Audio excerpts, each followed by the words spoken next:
Stop unqualifying yourself. A few weeks ago, I was convicted by the words, "You will minister." And I had a vision of what that is supposed to mean, right? And if you're close to me, you've experienced this in intimate settings. So I went to my pastor and I was so excited to share this desire that I had to go into ministry. And I was looking for guidance and asking for him how exactly I should harness this calling. And he simply said, if it is from God, he will reveal it. And walked off.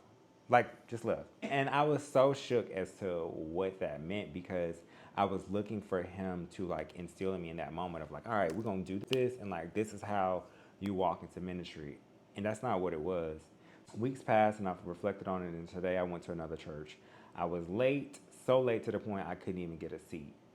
But as I was about to leave, because that's what my flesh said, my spirit said, if the woman with an issue of blood walked away because the crowd was too busy in front of Jesus, would she ever be healed? And that question to me was, do you want to understand your calling, or do you just want to talk about it? I ignored my flesh and I stayed and I stood in the back of the church, and it shook my spirit for what she shared today because it was exactly what I needed. And that's the way that I feel like God operates, right?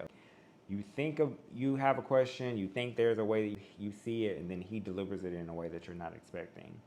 I really wanted to take the time to like understand like what that meant, and I was so convicted. I was like, I have to share this with y'all. And so the passage that she read from was 1 Timothy 1:12-15, and it says, "The Lord has given me strength. He has considered me faithful. He has appointed me to serve. I used to oppose Jesus, but God showed me mercy anyway. His grace poured out on me." And this passage really reminded me of like this idea that I'm having about God's calling, and how she explained it. It is divinely natural. When you live by God, he strengthens you to do what he calls you to do, and you cannot do it on your own. And you are not the qualifier, and you can't unqualify yourself.